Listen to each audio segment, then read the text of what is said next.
I watched the Republican debate, and I saw this guy, Ron Paul. He's my new hero. Start the clock. What he was saying was we should listen to our enemies. We would actually make ourselves safer.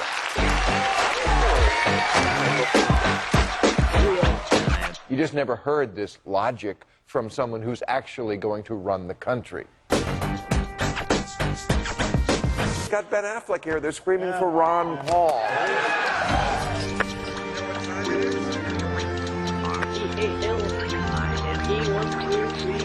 We're going to bring out Ron Paul in a little while.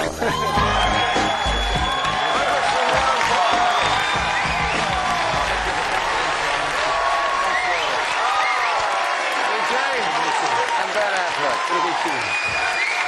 Okay, thank you for being here. Look at that. Now, that's nice. Do you have any mixed feelings about getting such an ovation from such a liberal audience? Well, not really. I mean, I think a politician always likes applause. Yeah. Well, we had you on about, I think it was late March, and I think we just scratched the surface, and that's really my fault. I should have scratched it more, but after I saw you in the debate, I said, you know what, this is a person who I really want to talk to a lot more. There's so many things I want to ask you, but I know you just got back yesterday. You were in Washington at the National Press Club, and I thought this was great. You presented Rudy Giuliani, I guess he wasn't there, but with a reading list. Right. And Rudy Giuliani, who took you on in this debate and pretends to be such a terrorism fighter, he really hasn't read anything about it, has he? No, it looks like he skipped the 9/11 investigation. You know, he didn't read that report because it sort of supported my position on that. And what of the things that you suggested he read do you think are most important that he be aware of?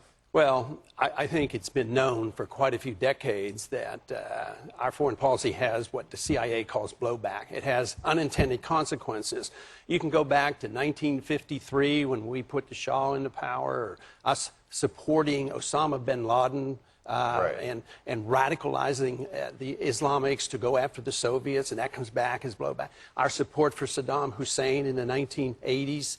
And this comes back to haunt us, and that's why I have been very attractive and very supportive of what I call a non-interventionist foreign policy. Mind our own business and stay out of the internal affairs of other nations.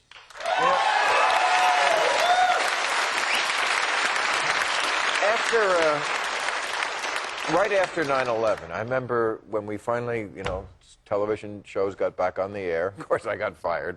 But the other ones that were still able the other shows. Yeah, the other shows. Yeah. I said the wrong thing, too. But the big question, I remember, was, why do they hate us?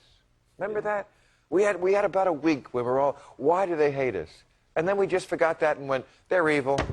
They're evil, we're good. We don't. Why do you think America is so dumb?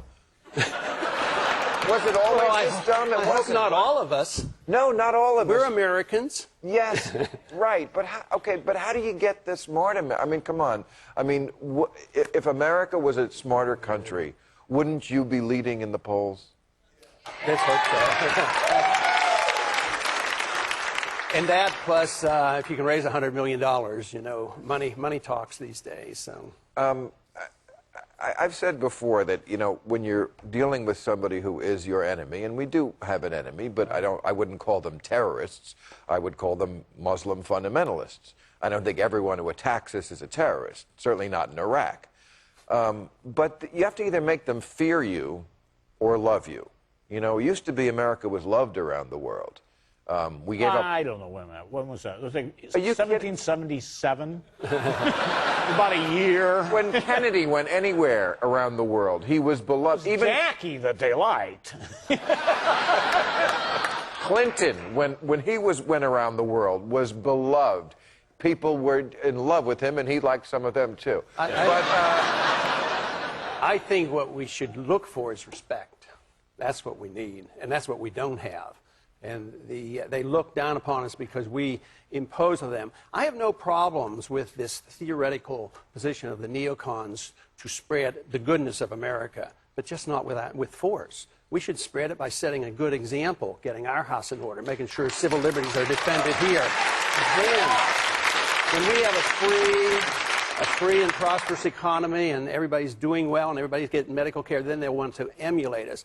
But there's no way it'll work to pretend that we have goodness. It's so good that the Wilsonian, actually, this is old stuff, Wilson, make the world safe for democracy. A Democrat. It hasn't worked, and force does not work. Yeah. Persuasion does. And I know you've said before that you're the most conservative member of Congress. You are really more Republican than they are. What? There are the Republicans. What happened to your party?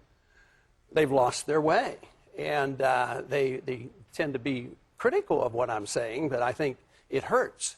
But I think I'm on safe grounds historically that Republicans, at least, they still talk about small government, don't they, and individual They freedom, talk about it. but they don't. So therefore, I think in time, the people will wake up. And last year they didn't do too well. 1994, they spoke a strong message. They won an election, and they thought they were going to work for smaller government.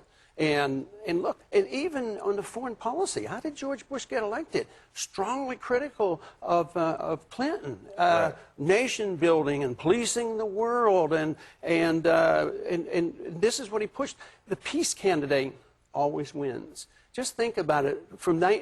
Even before World War I and World War II, we're going to keep you out of the war. Eisenhower wins and Nixon wins. What about Barry Goldwater and the Johnson campaign? I mean, even though Johnson was promoting the war and spreading it, Barry Goldwater was turned into the guy that was going to unleash the bomb.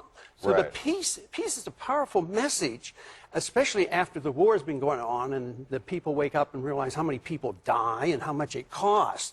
And that's why I think the people are really ready for a message that says we don't have to be in this mess. Logic tells us that we can make a better world in a much easier way than causing wars. Well, I hope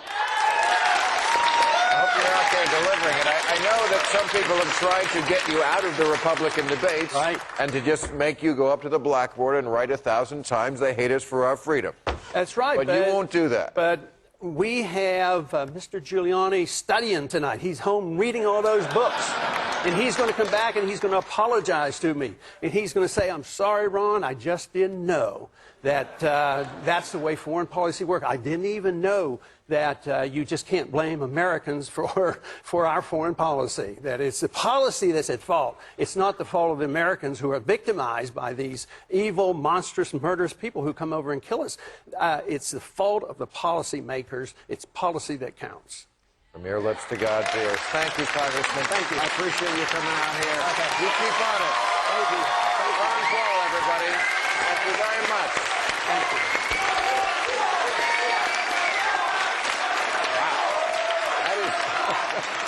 That is the most applause a Republican ever got around here.